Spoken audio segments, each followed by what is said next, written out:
Dunugin natin sambahin, dumalangin.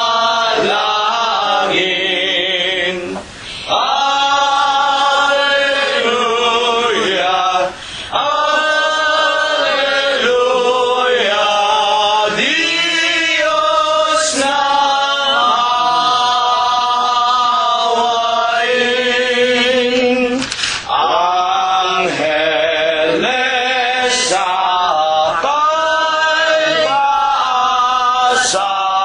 nagpupuri-puri. Halina mga kapatid sa templo ng amang Diyos. Alleluia, Alleluia, Diyos purihin, purihin.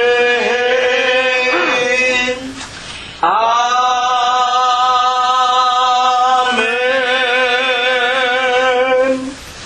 Purihin ninyo ang Panginoon. Purihin ninyo ang Panginoon mula sa mga langit. Purihin ninyo ang Diyos sa kanyang mga kaitaasan. Purihin ninyo siya, ninyong lahat niyang mga anghel. Purihin ninyo siya, buo niyang mga hukbo, mga hari sa lupa at lahat ng mga bayan, mga pangulo at lahat ng mga hukom sa lupa, mga binata at gayon din ng mga dalagang, mga matatanda at lahat ng mga bata. Purihin nila ang pangalan ng Panginoon, sapagkat ang kanyang pangalang mag-isa ay nabunyi, ang kanyang kalwalatian ay nasa itaas ng lupa at ng mga langit. Purihin natin ang pangalan ng Panginoon.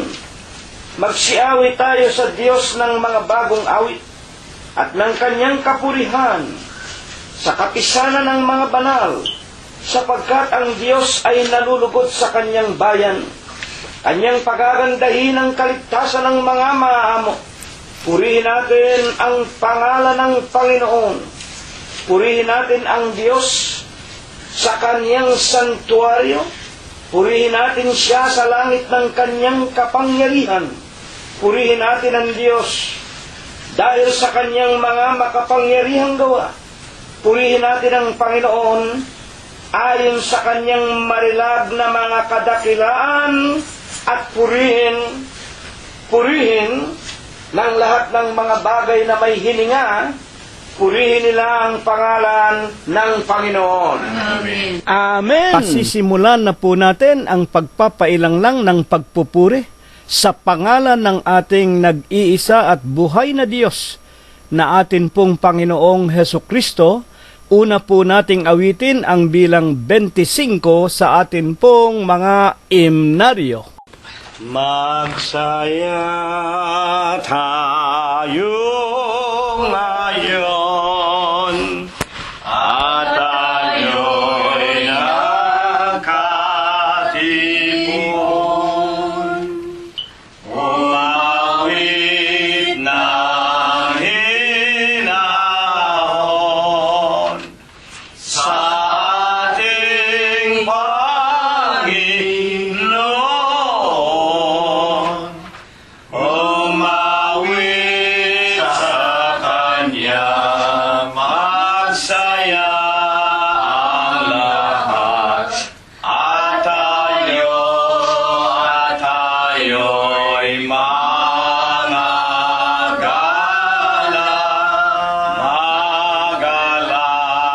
sa Diyos, umibig na wagas, at sa tagapagligtas. Manalangin kapatid.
magalak sa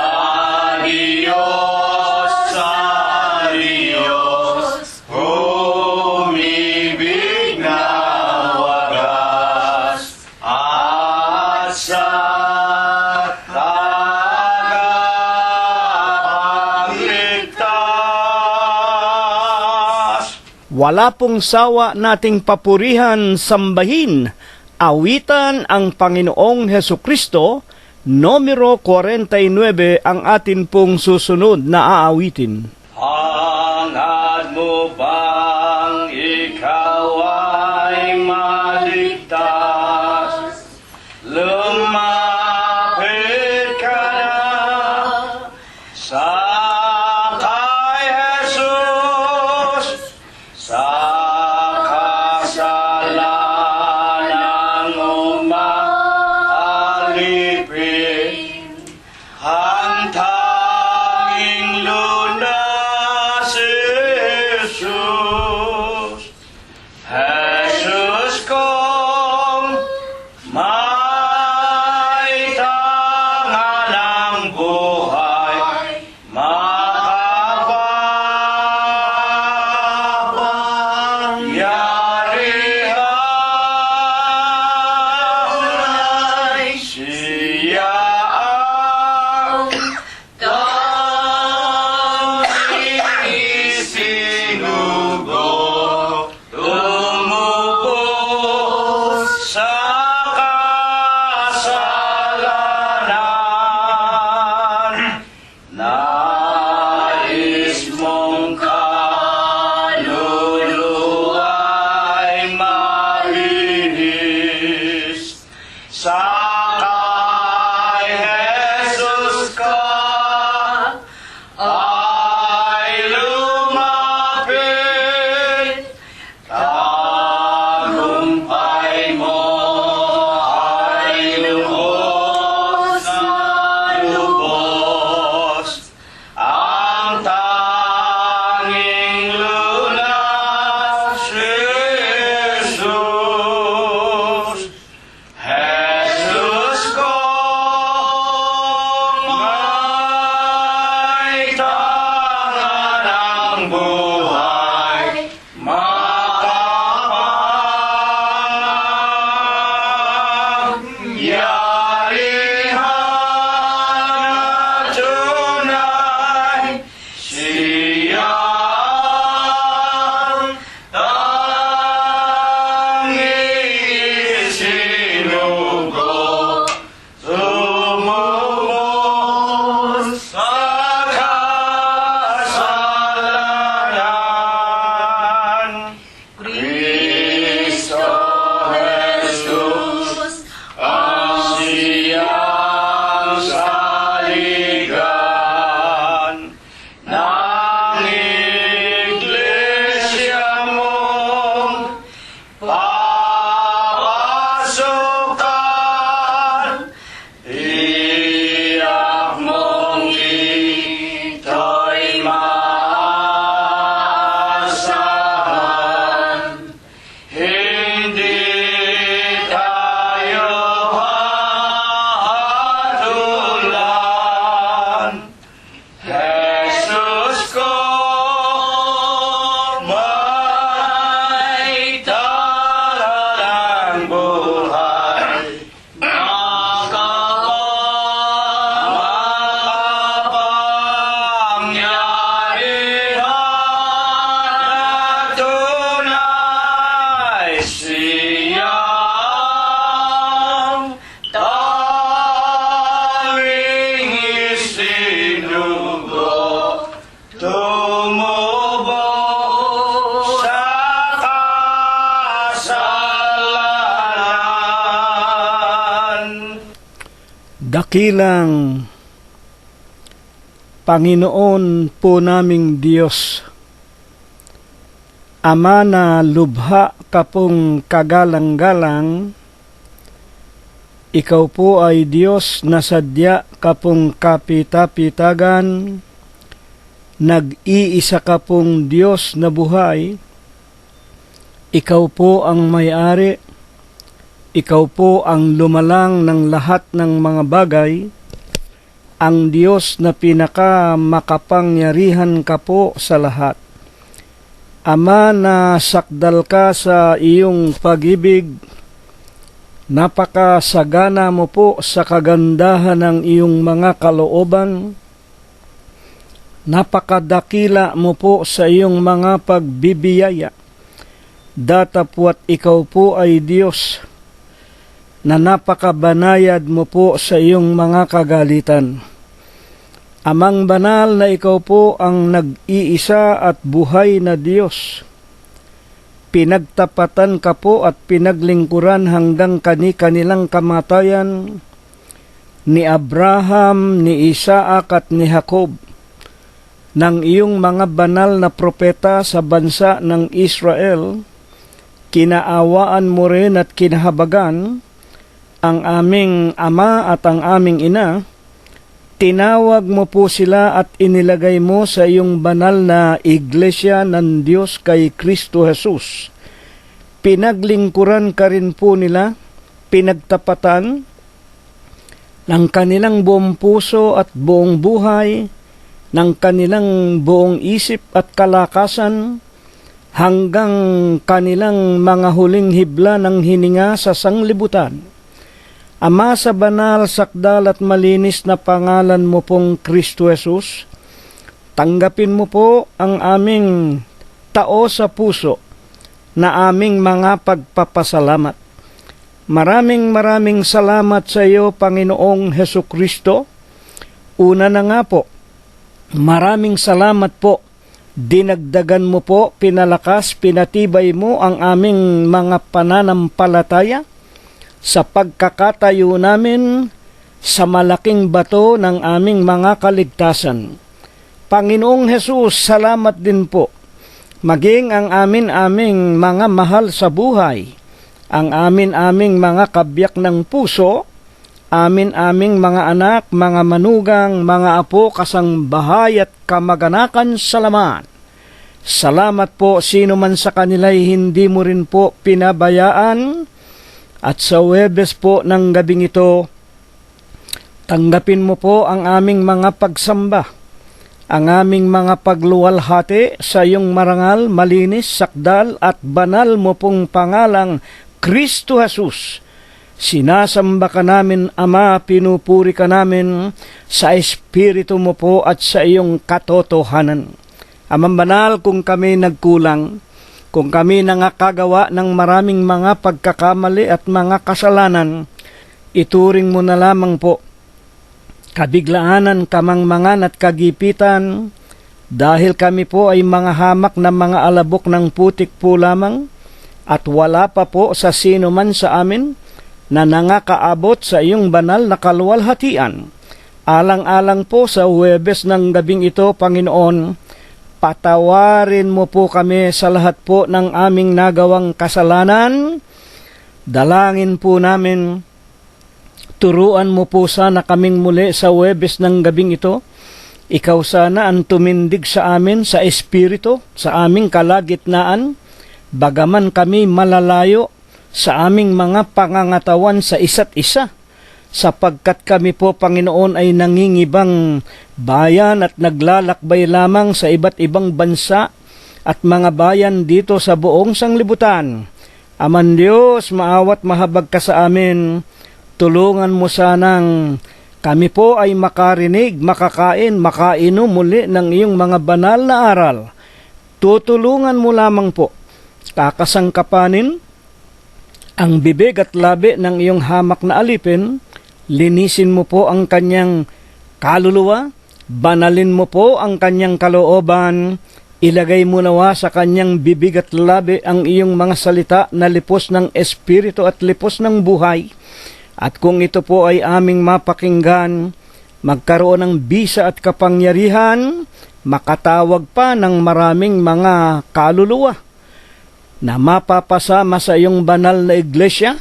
Sa ikalawang pagparito mo po'y magkaroon kaming lahat ng kapalaran na makapasok doon sa ipinangangako mo pong buhay na walang hanggan. Amang banal, habang kami nakikinig, hipuin mo po ang bawat isa sa amin. Palakasin mo sana, pagalingin ang aming mga lupang pangangatawan na pinasasapitan mo ng sari-saring karamdaman. Una't higit ang marami ng sa amin patuloy na tumatanda at nanghihina. Katulad po ng iyong hamak na alipin, gayon din po ng aking mahal na kabiyak na si kapatid na Rosita, ang aking mga katulong si kapatid na Prospero at kapatid na Glenda, gayon din po si kapatid na Mercedita Hene, si kapatid na Expectacion Valencia at kapatid na Mirna Gonzales. Sana, Amang Banal, loloobin mo po sa iyong kaharian sa langit. Maragdagan pa ang bilang ng aming mga araw. Masumpungan mo, Amang Banal, ginugugol namin sa paglilingkod sa iyo na may buong puso, buong katapatan at walang kapaimbabawan.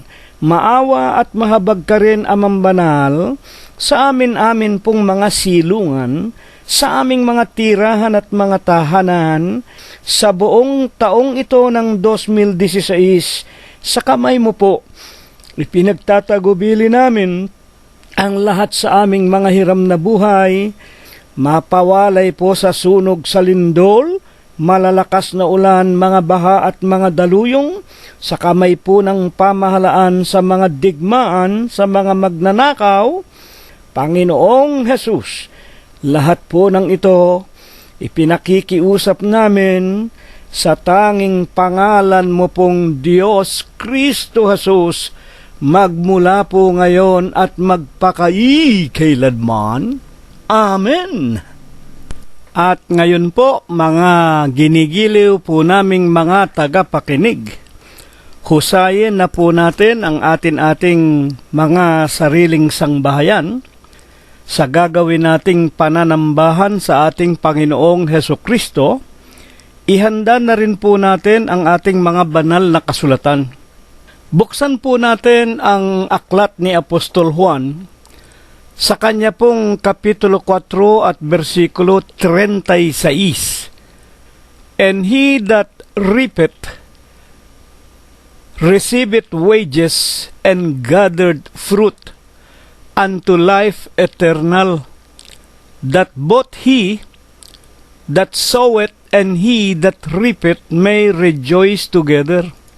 Sa Bibliang Tagalog po, ang umaani ay tumatanggap ng upa at nagtitipon ng bunga sa buhay na walang hanggan, upang ang naghahasik at ang umaani ay mga galak kapwa. Dito po sa ating pinakapaksa, dito po ay mayroong hiwaga, mayroon pong kalaliman kung ito po ay babasahin nating mga tao, at kung hindi po tayo papatnubayan ng banal na espiritu ng pagkaunawa, baka po tayo maligaw. Kaya nga po, dito, ituturo, ipaalam sa atin ng Panginoon Diyos kung sino po yung tinutukoy niya na umaani, tumatanggap ng upa, na nagtitipon ng bunga sa buhay na walang hanggan, yaong naghahasik, yung nagtatanim, at yaong umaani, mga galak kapwa. Meron pong dalawang tinutukoy, merong nagtatanim at merong umaani. Pareho daw po silang mga gagalak, sapagkat tinitipon nila ang bunga doon sa buhay na walang hanggan. Ano nga po baga? Ang una po nating katanungan, ang ibig ipaliwanag dito ng mga banal na kasulatan. Ano po ang ipinaliliwanag nito? Tungkol po dito sa mga bagay na nasusulat. Pabayaan po natin ang mga apostol, na katulad po ni Apostol Pablo ang siya nating unang pakinggan Sa kanyang unang Korinto, Kapitulo 2, versikulo 6, gayunman ay nangagsasalita kami ng karunungan sa mga may gulang. Dito po yung tinutukoy na mga may gulang. Ito po yung mga tao na nakakaunawa. Hindi na po mga bata. 2:6 ng unang Korinto, gayunman ay nagsasalita kami ang mga apostol ng karunungan sa mga may gulang. Ang sinasalita namin, hindi karunungan ng sanglibutang ito. Malalim po mga kapatid. Ang itinuturo pala ng mga apostol, katulad ni Apostol Pablo, hindi po pala karunungan na ukol dito sa sanglibutang ito. Bakit po? Ituloy natin. O ng mga may kapangyarihan sa sanglibutang ito. Hindi rin naman mga utos at mga aral ng mga may kapangyarihan sa lupa o sa sanglibutan. Bakit? Na ang mga ito ay nangauuwi sa wala. Wala pong kabuluhan ang mga karunungan ng mga tao. Gaano man katalino, gaano man kapantas, gaano man wika nga kapopular, gaano man ang karangalan, kapurihan, maging siya na ang pinakamatalinong tao, lahat po ng itinuturo ng mga tao, ayon kay Pablo, nauuwi sa wala. Katunayan nga po napakarami ng mga sikat na manunulat, kinilala ng mga tao ng kani-kanilang kapanahunan, pero nang nangamatay na po silang lahat, sila po ay nangawala na. Kaya nga ano nga ang hiwaga nitong karunungan na nanggagaling po sa mga banal na kasulatan? 2:7 ng unang Korinto din po. Kundi sinasalita namin ang karunungan ng Diyos sa hiwaga. Ito po ay karunungan na naroon sa hiwaga, mystery. Yaong karunungan na itinalaga ng Diyos bago nilalang ang mga sanlibutan sa ikaluluwalhati natin. Hindi po natin talaga mauunawaan. Mahirap po na intindihin, at ito palang inalihim sa hiwaga, matagal na pala ito na ginawa, itinalaga ng Diyos bago pa nilalang tayo na mga sanglibutan. Ang ibig sabihin, mga bagay ng sanglibutan. Tayo po mga tao kasama sa mga bagay na nilalang sa sanglibutan. At kung ito raw po ay ating mauunawaan, ang mga hiwaga ng karunungan ng Diyos, ikaluluwalhati natin. Ano po ang ibig sabihin ng ikaluluwalhati? Kaya nga napakahalaga po ng tao ay makikinig ng mga salita ng Diyos na inalihim sa hiwaga. Sa Romanos Kapitulo 10, versikulo 17, mga kapatid at mga magulang, sa pakikinig ng gagaling ang pananampalataya. Kailangan po tayo makikinig. At ang pakikinggan natin ay ang mga salita ng Diyos na lumalabas po sa bibig ng ating Panginoong Hesukristo para tayo magkaroon ng kaluwalhatian, para tayo magkaroon ng pananampalataya. Ang pananampalataya, Hebreo 11:1, kapanatagan sa mga bagay na hinihintay, ang katunayan ng mga bagay na hindi nakita ng mata. Sa makatwid, napakahalaga po. Kaya po tayo makikinig Huwebes at Linggo. At sa bawat sandaling nagkakatipon tayo. Bakit po ang nilalaman ng banal na kasulatan ayon kay Pablo ay nakalihim sa hiwaga? Ang lahat po ng bagay ay bunga lamang ng dahilan. Ano po ang dahilan? At ito po ay inalihim sa hiwaga. Unang Korinto 2:4, ang aking pananalita at ang aking pangangaral ay hindi sa mga salitang panghikayat ng karunungan, kundi sa patotoo ng Espiritu at ng kapangyarihan. Ito po, ang aking pananalita, ang aking pangangaral, na nanggaling po sa Biblia na nakalihim sa hiwaga, hindi po ito sinasalita, hindi ito ipinangangaral ni Apostol Pablo para kayong mga tao ay maakit sa karunungan. Halimbawa, baka tayo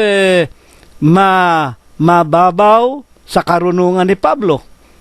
Kamukha nung sinasabi ng maraming mangangaral, kamukha nung nagsasabing diksyonaryo daw siya ng Biblia, tinitiyak ko po sa inyo, yung mga nakakasama niya, mas pinupuri pa yung diksyonaryo ng Biblia kesa ron sa mga salita ng Diyos o sa ating Panginoong Jesucristo mismo.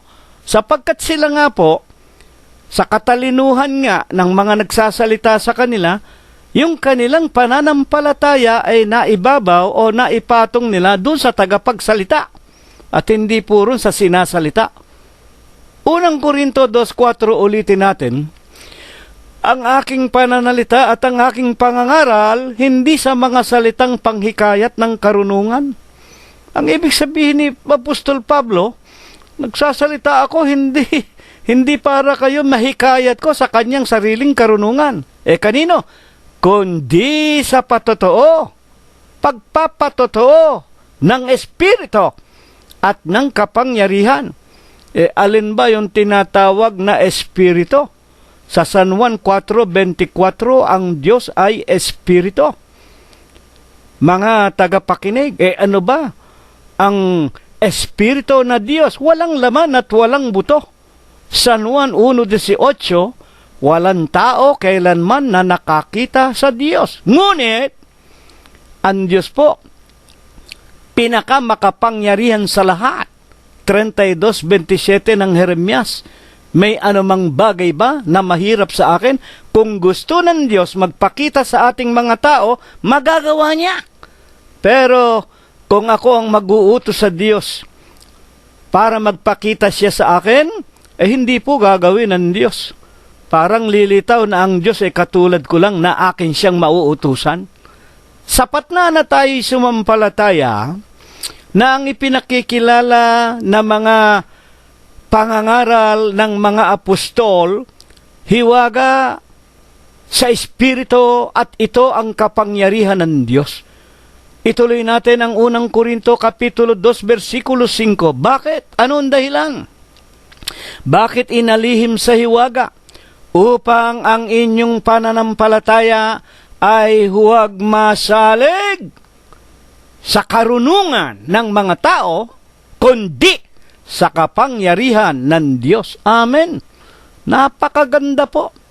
Kaya nga po mga kapatid na tagapakinig at mga kaibigan, ang napapakinggan ninyo sa amin Huwebes at Linggo at sa ating mga Bible study, ito po ay mga nakalihim sa hiwaga.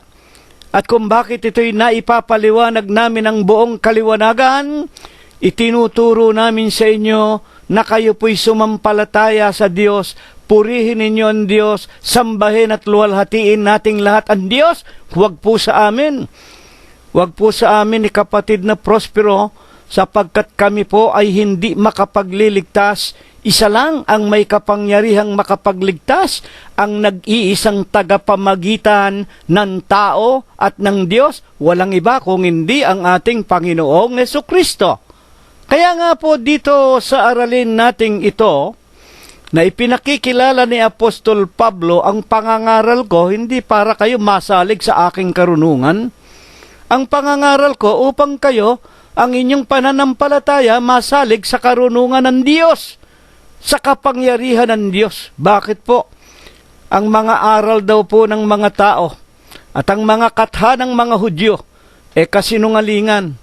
Kayo naman ang magbasa sa Titus 1:14 na huwag kayong magsipaniwala sa mga katha ng mga Hudyo at utos ng mga tao sinsay sa katotohanan, at pinatunayan pa man din ni Apostol Pablo sa unang Timoteo Kapitulo 4, versikulo 1 hanggang 5, na kung ito'y utos aral ng mga tao at katha ng mga Hudyo, ito po utos aral ng mga demonyo. Katulad nga po ng pagbabawal ng mga relihiyon, Pinagbabawal ang pag-aasawa ng kanilang mga mangangaral. At ang isa pang napakagandang halimbawa, ang pagbabawal nila ng pagkain ng karne. Maraming ulit na ninyong napakinggan yan. Baka naman kayo nandyan pa sa mga iglesia at mga relihiyon na yan, maawa kayo sa inyong mga kaluluwa. Minamahal namin kayo, mga kaibigan at mga kapatid at mga tagapakinig po namin. Ang liwanag po ng utos ng Panginoong Jesucristo, Apokalipsis 18:4, magsilabas kayo sa kanila, bayan ko. Umalis na kayo sa mga iglesia at mga relihiyon na yan. Nagtuturo ng kasinungalingan, 8:44 ng San Juan, kayo po magiging anak ng Diablo. At kung kayo'y anak ng Diablo, wala kayong iniwanan sa sinasabi ng Panginoong Jesucristo, kung ang inyong mga pastor ay mga bulag, at kayo ng mga tupa na inaakay ay mga bulag, hindi baga pare-pareho kayong mahuhulog sa bangin o sa tinatawag na impyerno? Kaya nga sa ikapagpapatuloy ng ating pag-aaral, sino po baga lamang ang pinagkalooban ng Panginoong Jesucristo na makaunawa at makapangaral ng kanyang ebanghelyo na inilihim niya sa hiwaga? Sino lamang? Meron bang ipinakikilala ang Biblia kung sino lamang ang makapangangaral ng mga hiwaga ng Diyos? Dadapwat sa huling araw na ito ay dapat nating matalastas na kung paanong hinula ng Panginoong Hesukristo 2,000 taon na ang nakakalipas. Mateo 24:5, marami ang sa inyo ay magsisiparito at mangagsasabi na ako ang Kristo, at ililigaw nila ang marami. Magsipag-ingat kayo, sapagkat kumbaga maaari pati ang mga hinirang, pati ang mga lingkod, kakaunti na nga lang ang mga lingkod ng Diyos Pipilitin pa nitong mga bulaang Kristo o bulaang iglesia, bulaang mangangaral, na ilayo pa kayo sa ating Panginoon. Bakit po? Sino nga po baga lamang ang dapat nating pakinggan at ang tunay na mga makapangangaral ng hiwaga ng Diyos? Marcos Kapitulo 4, versikulo 11.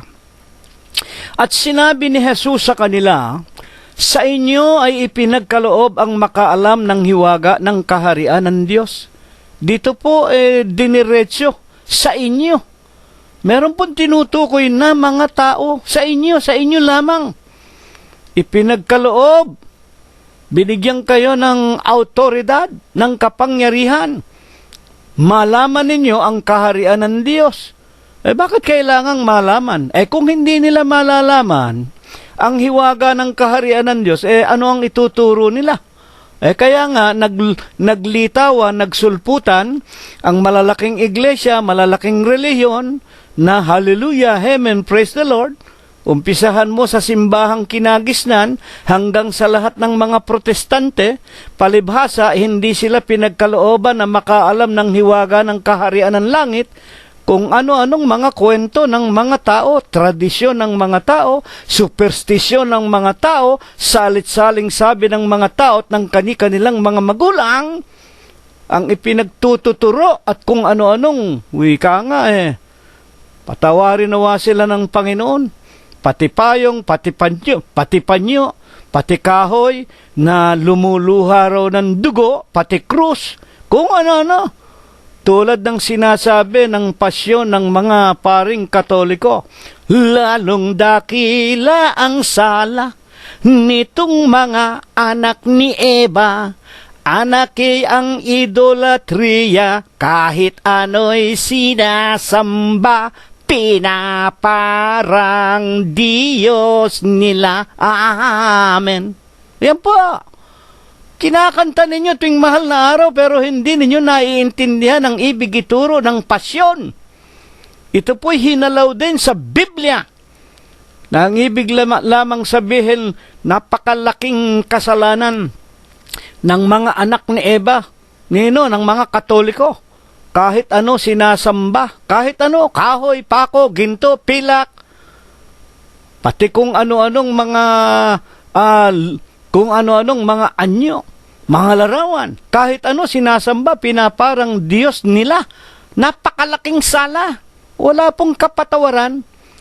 Sa makatwid dito, 4:11 ng Marcos, meron pong mga tao na pinagkalooban lamang na makaalam ng hiwaga ng kaharian ng Diyos. At sa 4:12, bakit?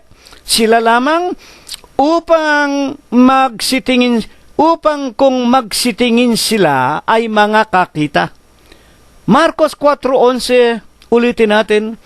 At sinabi niya sa kanila, sa inyo ipinagkaloob ang makaalam ng hiwaga ng kaharian ng Diyos. Dadapwat sa kanila na nasa labas. Pag sinasabing sa inyo, merong nasa loob. At merong nasa labas. Yung nasa loob, makakaalam ng hiwaga ng kaharian ng langit. Pero yung nasa labas ng kinaroroonan, ng kinakausap, lahat ng bagay ginagawa sa pamamagitan ng mga talinghaga. Bakit ginagawang talinghaga? 4:12, upang kung magsitingin sila'y mga kakita, huwag nilang mamalas, kung mga kinig sila'y mga karinig, napapakinggan nila. Alam ko maraming Katoliko nakikinig sa aral natin sa Iglesia ng Diyos kay Kristo Jesus. Alam ko nababasa nila, nakikita nila sa Facebook kung sino-sino tayo at paano ang matwid na paraan ng paglilingkod sa Diyos. Pero hindi nila makita, hindi nila mamalas, hindi nila maintindihan, naririnig nila pero hindi nila maintindihan. At huwag silang mga kaunawa. Baka sakaling sila'y magbalik loob at patawarin sila.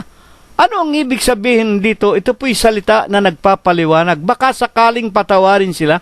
Ang ibig lamang sabihin, wag naman kayo magagalit mga tagapakinig ng mga Katoliko at mga Protestante na sumasamba kung kani-kaninong Diyos at kung kani-kaninong anyo at mga larawan at hanggang ngayon, sumusunod pa sa tradisyon ng mga paganong Katoliko, piyesta rito, piyesta dyan, Birhen Maria dito, Birhen Maria dyan, palitan ng aginaldo dito, Christmas dyan, kayo'y nakikiisa sa mga pagano na mga Katoliko, mga tagapakinig. At dito sa 4:12 ng Marcos, upang kung magsitingin sila'y mga kakita at huwag nilang mamalas, nakikita ninyo kami sa aming pangangaral, sa YouTube, sa Facebook.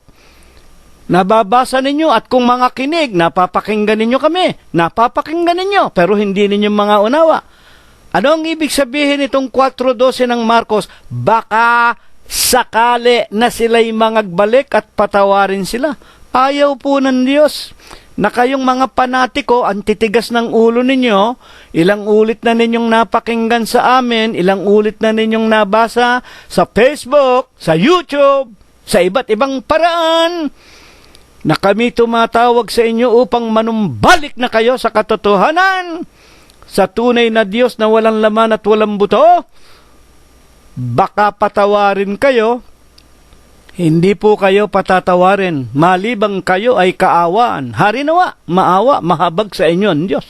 Kaya nga sa 4:13 ng San Marcos din, at sinabi niya sa kanila, hindi ba ninyo nalalaman ang talinghagang ito? At kung paanong malalaman ninyo ang lahat ng mga talinghaga? Hindi ba ninyo nalalaman ang talinghagang ito? Ito'y talinghaga rin, 4:11. Sa inyo ipinagkaloob ang makaalam ng hiwaga ng kaharian ng Diyos. Hindi ba nyo ito naiintindihan, kayo na mga kinakausap ng Panginoon? Kung hindi ninyo maintindihan ito, na sa inyo nga ibinigay ang makaalam ng hiwaga, hindi rin ninyo malalaman ang iba pang mga malalalim na talinghaga. Kaya ito po ay pasubali. Kailangan unawain ng mga apostol nung kanilang kapanahunan at natin sa huling araw na ito na malibang sampalatayanan natin na hindi ang lahat ng tao pinagkalooban ng karunungan para maunawaan ang mga talinghaga ng kaharian ng langit, wala na po tayong mararating. Kailangan magsisampalataya tayo na mayroong pinagkalooban. Ngayon, sino-sino nga po baga? Saan po baga inilagay ng Diyos itong kinakausap niya, alam natin, ang kinakausap dito, mga apostol. Saan nga po baga inilagay ang mga apostol? Sa lahat ba ng iglesia? Inilagay ba sila sa iglesia apostolika, katolika, romana? Sila ba'y mga protestante? Sila ba'y mga sabadista? Sila ba ay kung ano-anong mga relihiyon na nangangaral ngayon na alam natin mga bulaang mangangaral, mga hallelujah, amen, praise the Lord, na kung mangaral ay mga utos, aral ng mga tao, katha ng mga Hudyo, utos, aral ng mga demonyo. Meron bang inilagay sa Biblia na literal na pangalan ng kinaroroonan ng mga apostol na pinagkalooban na makaalam ng hiwaga ng kaharian ng langit? Unang Korinto 12:28. At ang Diyos ay naglagay ng ilan sa iglesia. Ito po, pumapasok na po yung tinatawag na iglesia. Ang Diyos daw naglagay ng ilan sa iglesia. Una-una, sino unang inilagay? Mga apostol. Ikalawa, mga propeta. Ikatatlo ay mga guro. Saka mga himala. Saka mga kaloob na pagpapagaling, mga pagtulong, pamamahala at iba't ibang wika. Dito po ipinakikilala yung kinakausap sa inyo, ipinagkaloob ang makaalam ng hiwaga ng kaharian ng langit. Saan po inilagay? Sa loob po ng tinatawag na iglesia. Ano nga po baga ang iglesia? 12:27 ng unang Korinto. Kayo nga ang kausap, mga apostol, ang mga miyembro. Kayo nga ang katawan ni Kristo. At isa-isa at ang bawat isa sama-sama na mga sangkap niya. Katawan ni Kristo. Yun po ang tinatawag na iglesia. Bakit po katawan ika ni Kristo? Bakit kailangan si Kristo? Colosos 1:18, si Kristo ang ulo ng katawan. Siya po ang presidente. Siya po ang pangunahin. Siya po ang nag-iisang tagapagligtas. Ano ba ang naroon sa kanyang katawan? Na ang presidente, ang Panginoong Hesukristo. 1:14 ng Colosos din po, na siyang kinaroroonan ng kapatawaran, na siyang katubusan ng ating mga kasalanan. Amen! Maliban po sa iglesia, kinaroroonan ng pinaglagyan sa 12 una-unang mga apostol at maging nina Apostol Pablo at ng nagsunod-sunod na mga alagad ng Diyos o ng Panginoong Hesukristo, inilagay po sa iisang katawan, iisang iglesia. Naroon ang katubusan, kapatawaran ng kasalanan. Bakit? Aklat ng mga Gawa 20:28, pakainin ninyo ang iglesia ng Diyos, katawan ni Kristo. Na ano?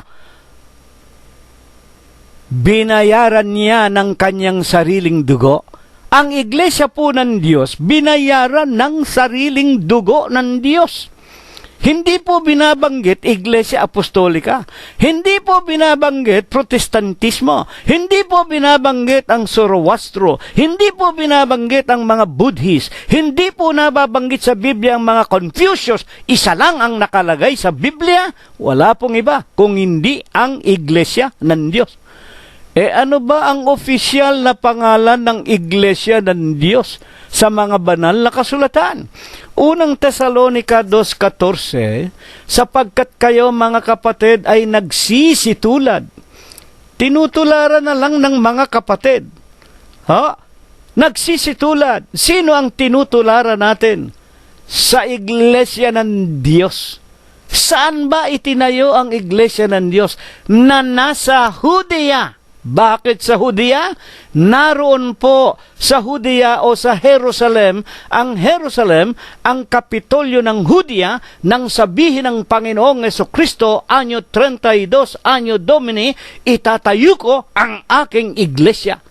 2:14, unang Tesalonica, nagsisitulad kayo sa iglesia ng Diyos na nasa Judea, kay Kristo Jesus, opisyal na pangalan. Ngayon, ayon pa man din kay Apostol Pablo, Ano ba itong tinatawag na iglesia ng Diyos kay Kristo Jesus? Ayon kay Apostol Pablo, nang siya po ay isa pang panatikong Sabadista, ang ibig sabihin siya po ay naroon pa sa relihiyon ng mga Hudyo na nangingili ng araw ng Sabat. Aklat ng mga Gawa 22:4, pinag-usig ko ang daang ito hanggang sa mamatay, na tinatalian at ibinibilanggo, pinupuksa ko ang iglesia ng Diyos. At pinatunayan pa rin naman niya sa mga iglesia sa Galatias Kapitulo 1, versikulo 13, nabalitaan ninyo ang aking pamumuhay ng nakaraang panahon sa iglesia o sa relihiyon ng mga Hudyo, kung paanong aking inuusig na malabis ang iglesia ng Diyos. Ito po ang daan. Ito ang tinatawag na palatuntunan. Ito ang iglesia ng Diyos, ang bagong tipan sa dugo ng Panginoon. Daan. Itong tunay na daan na pinag-usig ni Apostol Pablo. Kaya kung merong nangangaral na sila ang iglesia ng dating daan, tapos na po yon. Matandang tipan yun Yun dati, matandang tipan. Ano ang katunayan na meron ng bagong daan? Sa Hebreo 10:19 hanggang 21, kayo na po ang magbasa. Kayo naman ang magpatunay sa inyong sarili. Hebreo 10:19-21, na ang nakalagay po doon, yayamang may kalayaan tayong makapasok sa isang bago at buhay na daan na itinalaga para sa atin, sa pamamagitan nga po ng tabing na walang iba kung hindi ng katawan at dugo ng ating Panginoong Hesukristo. May kalayaan tayong makapasok saan? Sa bago at buhay na daan. Bakit nga po? Bago, bagong tipan. Hindi po luma, sapagkat ang lumang tipan, binabanal ang mga Israelita sa dugo ng mga hayop. Ngunit, sa bago na tipan, na bagong daan, na iglesia ng Diyos na katawan ni Kristo, binayaran ng kanyang sariling dugo sa bundok ng Kalbaryo, buhay, sapagkat ang dugo ng Panginoong Hesukristo, buhay. Hindi po namamatay ang Diyos, bagaman siya'y napako sa bundok ng Kalbaryo, dumanak ang kanyang dugo, namatay ang katawan na kanyang ginamit, yun po hindi namatay, binuhay pong maguli yon. At siya nga ang naging unang halimbawa, ipinanik sa langit pagkatapos na siya po ay magbangon. Pagkatapos ng 3 araw at 40 araw, tinuruan pa niya't nakisalamuha pa siya sa kanyang mga alagad. Buhay po ang ating Panginoong Hesukristo. Totoo ba yan? 28 ng Mateo at versikulo 20, narito, ako'y sa inyo palagi. Bago siya pumanik sa langit, sinabi niya sa mga apostol, sinabi niya sa mga iglesia ng Diyos na mga alagad niya, bago siya pumanik sa langit, ako'y sa inyo palagi hanggang sa katapusan ng sanglibutan. Amen. Kaya nga po ang iglesia ng Diyos, ito po ang bago at buhay na daan. Buhay po ang Diyos dito, ang aming Panginoong Hesukristo. Ngayon ang tanong po natin ay ito, pagkatapos po na mapakinggan natin ang iglesia ng Diyos, dito pala inilagay ang mga apostol at sila po ay tinawag na personal. Dito po ibig ipakilala sa atin, ito na po ang pasimula ng mga huling araw. Ang pagkakatawag po sa 12 una-una at kay Apostol Pablo, ito na po ang tinatawag na pagpapasimula ng bagong tipan sa dugo ng Panginoon o ng iglesia ng Diyos kay Kristo Jesus na buhay. At dito ipinakikilala ang mga tunay na mga isinusugo, tinatawag ng personal. Kamukha po ng 12 una-una pinuntahan sa tinatawag na mga baybay dagat. Pinagtatawag si Pedro, si Andres, at ang iba pang mga apostol. Gayon din si Apostol Pablo sa daang Damasco, habang daladala niyang bihag ang mga iglesia ng Diyos at kanyang pinagpapapatay, tinawag po ng Panginoong Hesus sila. Personal na isinugo. Kaya nga sa huling araw na ito, kung merong mga iglesia at mga relihiyon, kamukha ng iglesia ni Manalo na tao at sasabihin sa atin na yung Felix Manalo, yun daw ang huling sugo sa huling araw, wag po ninyong paniniwalaan yun. Yun po ay kasinungalingan. Wala pong mababasa kayo sa Biblia na si Felix Manalo isinugo sa huling araw ng personal. Tandaan ninyo, ang mga isinusugo ng Diyos, personal na tinatawag. Huwag kayo maniniwala dyan sa mga nagsasabing nasa kanila ang Kristo, sila ang sugong anghel sa huling araw. Ang mga huling sugo sa huling araw, eto, babasahin ko sa inyo. Mateo, buksan ninyo ang Biblia ninyo. Kapitulo 10, versikulo 1. Pinalapit niya sa kanya ang kanyang 12 alagad. Pinalapit nino ng Panginoon personal, opisyal. At binigyan niya sila ng kapamahalaan laban sa mga karumal-dumal na espiritu upang mapalabas nila at upang kanilang mapagaling ang lahat ng sari-saring sakit at ang lahat ng sari-saring karamdaman. 18, mangagpagaling kayo ang wika ng Panginoon. Binigyan sila ng kapangyarihan.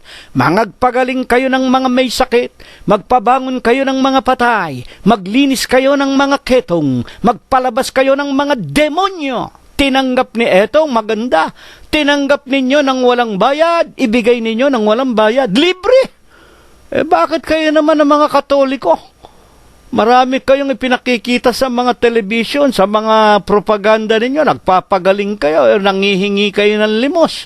At ang bawat simbahan ninyo, may kani-kanya kayong tinatawag na espesyalidad.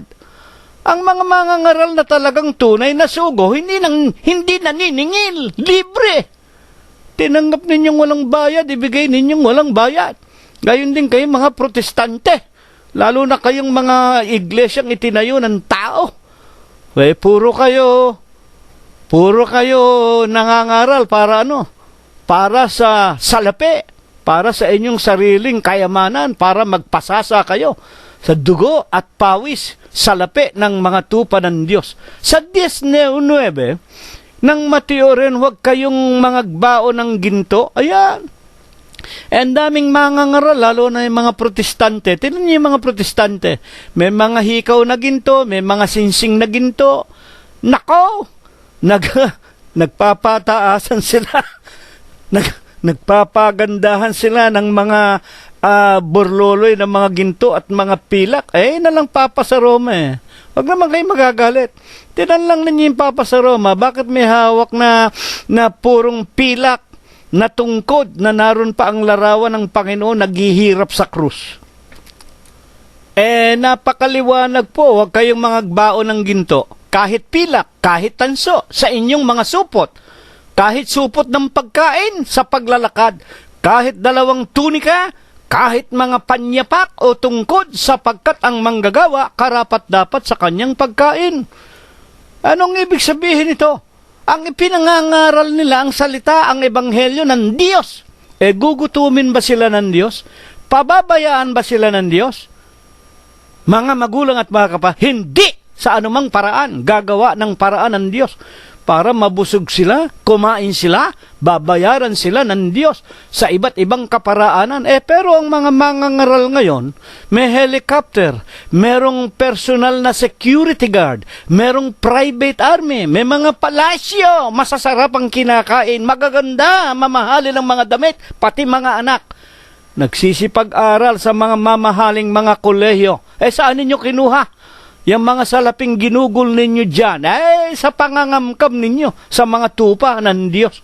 Ginagamit ninyo ang pangalan ng Diyos para ano? Tulad ng sinasabi ni Apostol Pablo, hindi kami katulad ng iba. Ipinangangalakal, ipinangongomersyo, pinagbibili ang salita ng Diyos. Ngayon, tunay po baga naman na sila o ang mga apostol na nga, o 12 apostol at si Apostol Pablo, ang talagang kahuli-hulihang mga isinugo ng Diyos ng mukhaan at wala nang ibang taong makapagsasabi pa na sila ay mga sugo ng Diyos sa huling araw. Hayaan ninyo ang Biblia ang magpaliwanag. 1 Korinto 4:9, sapagkat iniisip ko na pinalitaw ng Diyos kaming mga apostol na mga kahuli-hulihan sa lahat. Ito po, superlative na ito, wala nang kahuli-hulihan na isinugo ng personal, mukhaan. Kung hindi ang mga apostol, una ang 12, 13 ang lalaking si Apostol Pablo isinugo sa kahintilan, kahuli-hulihan sa lahat na isinugo sa huling araw na tulad sa mga itinalaga sa kamatayan, sapagkat kami ginawang panoorin ng sanglibutan at ng mga anghel at ng mga tao. Dito po pinatutunayan ni Apostol Pablo, maliban po sa kanila, pag meron pang nangaral sa inyo katulad ng mga iglesia ng tao ni Manalo, mga kapatid, yung obispo nila, sugong anghel sa huling araw, huwag kayo maniwala. Tapos na po ang pagsusugo sa huling araw. Yung tunay na mga apostol. At ang ibig lamang sabihin ng mga banal na kasulatan sa salitang apostol, ang ibig pong sabihin mga saksi na nakakita. Kaya nga, sa 1:14 ng San Juan, nagkatawan tao ang berbo, ang wika ni Apostol Juan. Nagkatawan tao ang berbo. Nakita namin ang kanyang kaluwalhatian, gaya ng bugtong na anak, tulad ng anak ng Diyos. At sa unang Juan 4:1, yung aming nakita, yung aming nahipo, yung aming napakinggan, yung aming nakasama, ito ang itinuturo namin sa inyo, ipinakikilala para kayo naman ay magkaroon din ng kagalakan na katulad namin. Sa makatwid, ang mga huling sugo, ang mga apostol, originally the 12 apostles, nang magpakamatay si Apostol Judas Iscariote, pinalitan ni Apostol Matias, at para sa mga hentil, labas ng bansa ng Israel, tinawag ng Diyos ang lalaking si Apostol Pablo, napakita sa kanya ng personal sa daang Damasco. Ito po ang ipinakikilala na mga tunay na mga sugo sa huling araw. Mga tagapakinig, at nang tawagin nga po una sa lahat si Apostol Pedro na siyang pangunahin na apostol, sa 16-18 ng Mateo, sinasabi ko naman sa iyo na ikaw ay Pedro, at sa ibabaw ng malaking batong ito, upon this rock, King James Version sa English, malaking bato. Yung malaking bato, yun ang Panginoon Diyos sa pamamagitan ng kanyang mga salita. Mateo 7:21 hanggang 30, basahin ninyo, yun ang mga salita ng Diyos. Sa malaking batong ito, itatayo ko ang aking iglesia, at ang pintuan ng Hades ay hindi magsisipanaig laban sa kanya.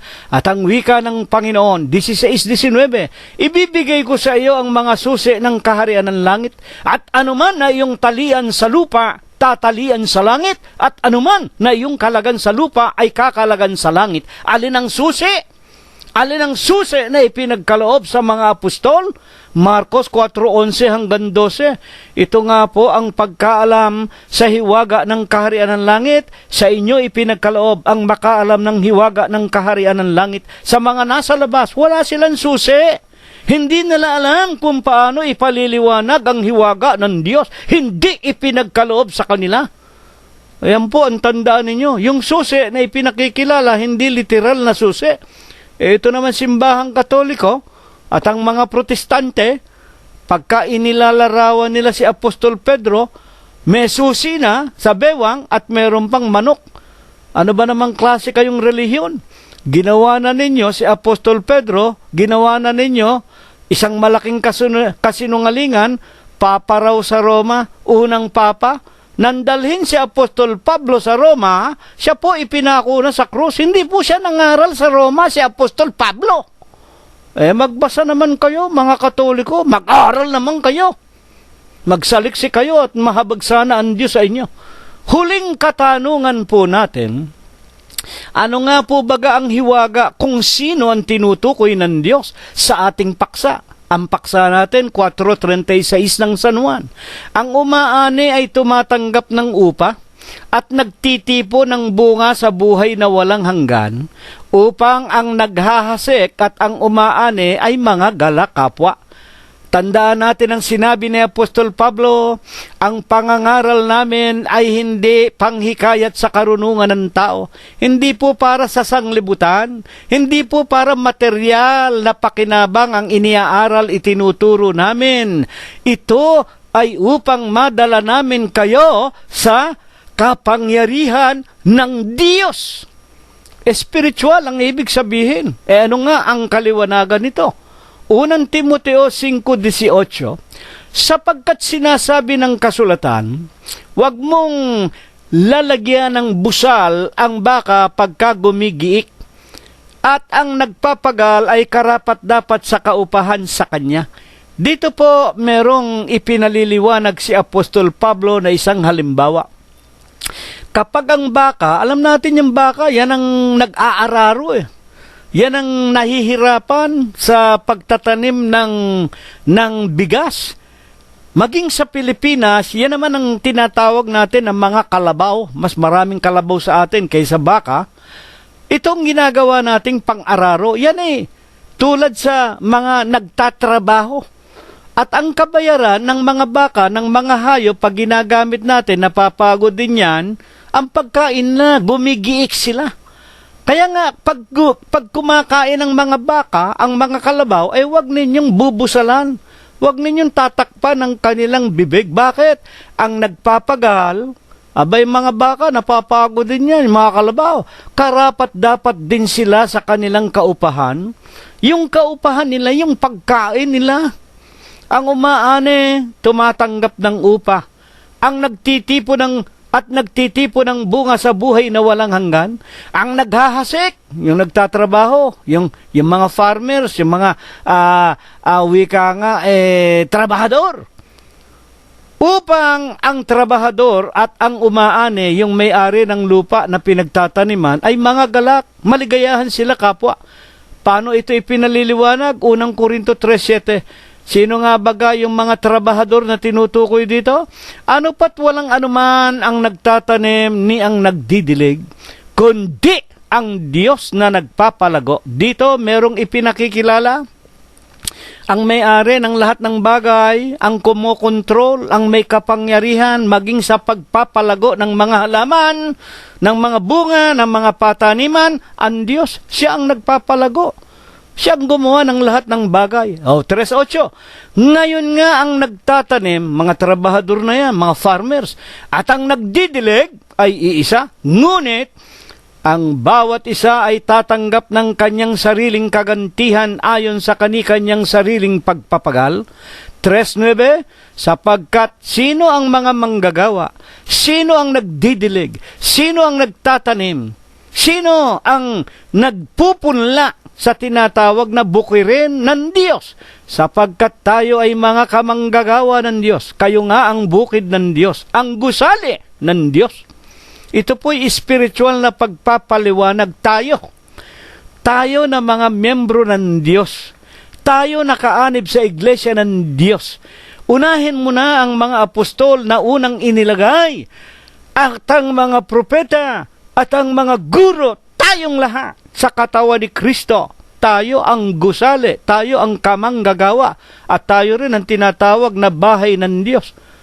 Katulad ng sinasabi sa Hebreo 3:6, si Kristo ay gaya ng anak, puno sa bahay niya, at ang bahay niya, puno ng bahay niya, presidente sa bahay ng Diyos. Sino? Si Kristo. Alin ang bahay ng Diyos? Tayong mga tao.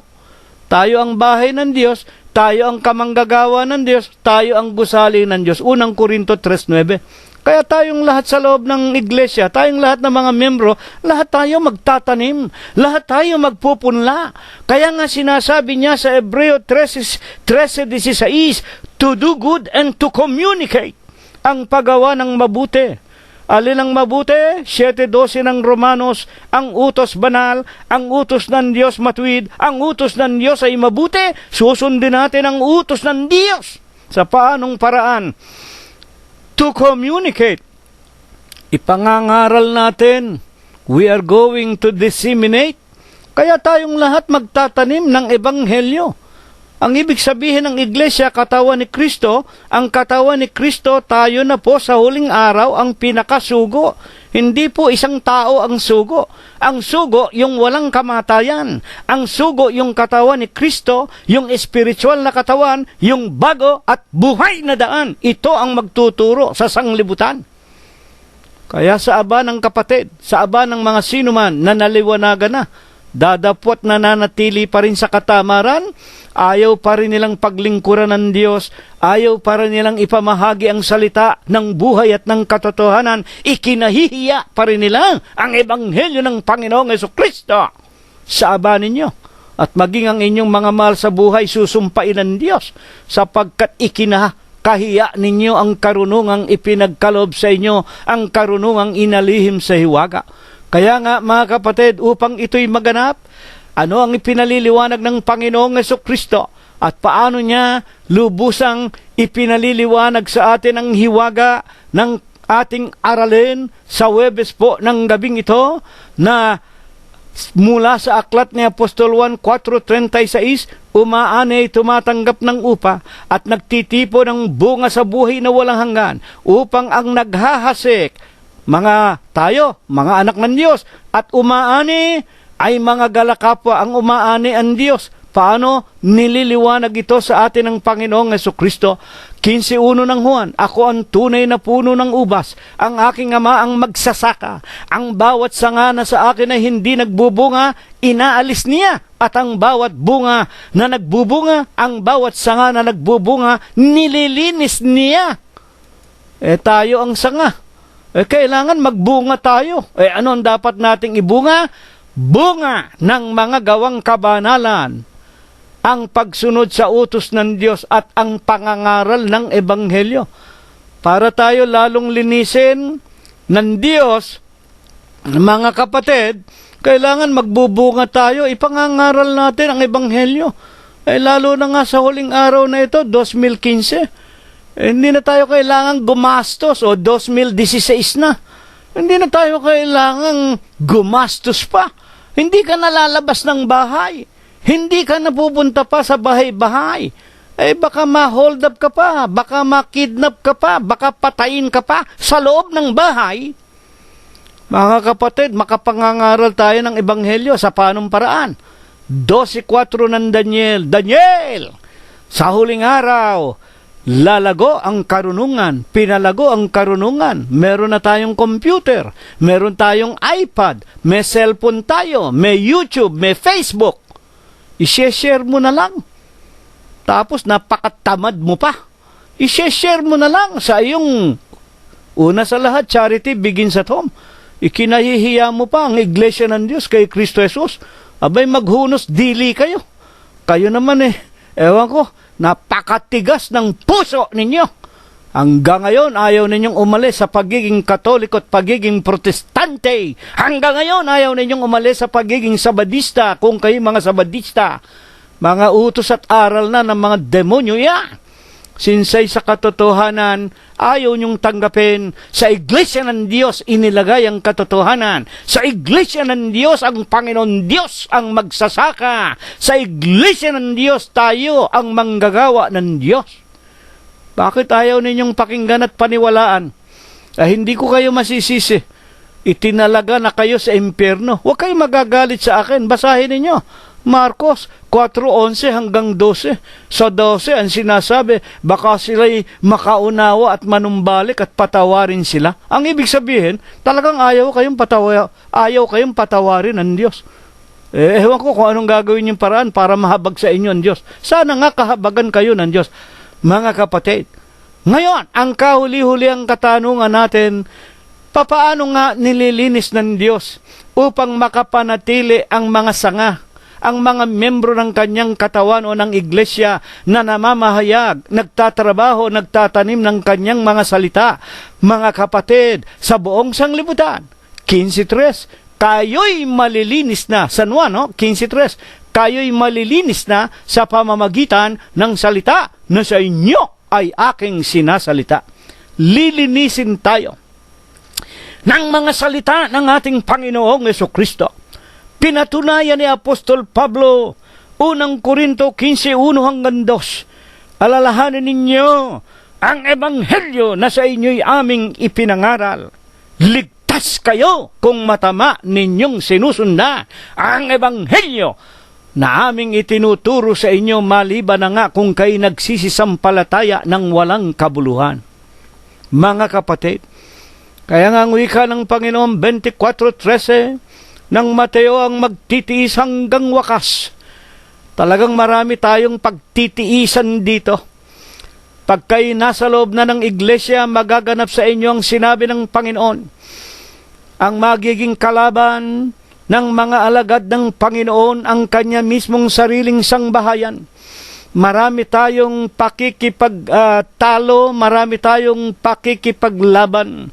Ang pakikipaglaban natin hindi laban sa laman at sa dugo, bagaman ginagamit ng matandang ahas ng Diablo't Satanas, kadalasan ng ating mga kaanib sa ating sangbahayan, ang ating mga asawa, ang ating mga anak, ang ating mga manugang, mga apo, maging ating mga kapitbahay at mga kaibigan.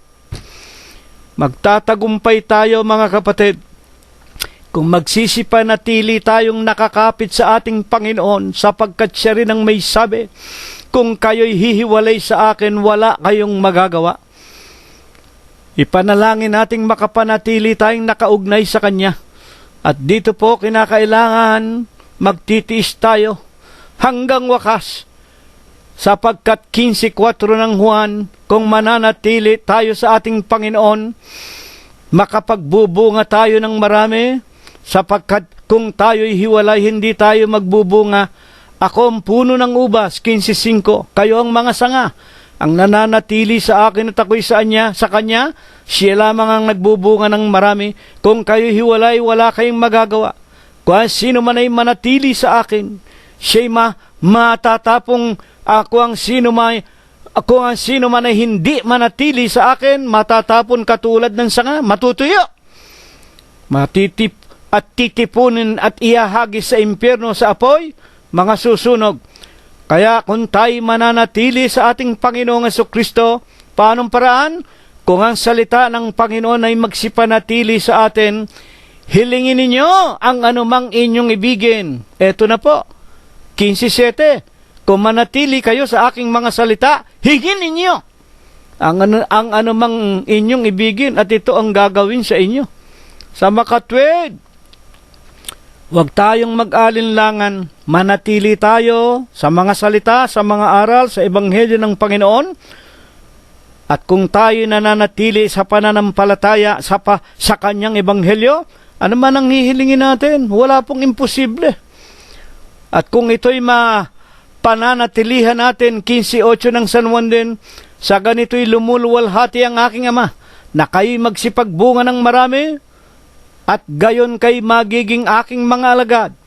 Kung paanong inibig ako ng Ama, gayon din naman iniibig ko kayo, magsipanatili kayo sa aking pag-ibig. Amen. Mga kapatid, ito na nga po ang ibig sabihin ng ating paksa, ng kanyang sabihin sa 4:36 ng San Juan.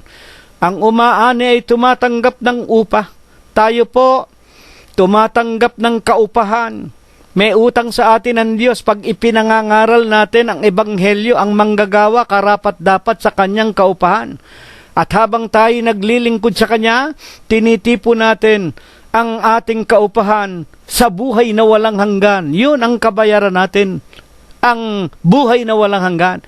At ang naghahasik at ang umaani, tayo na naghahasik, kamanggagawa ng Diyos, ang umaani, ang may-ari ng bukirin, ang Panginoong Diyos, na walang iba kundi Panginoong Jesucristo.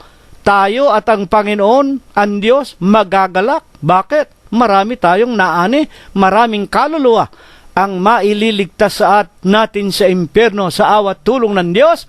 Ito nawa ay pagpala, ito nawa ang ibasbas sa atin ng Diyos magmula ngayon, magpakai kailanman. Amen. At ngayon ay tanggapin po natin ang walang hanggang pag-ibig, walang hanggang pagbibiyaya, pakikipisan, kaaliwan, pamamatnubay at ang kagalingan. Gayon din ang hindi maulatang banal na biyaya, basbas at bendisyon.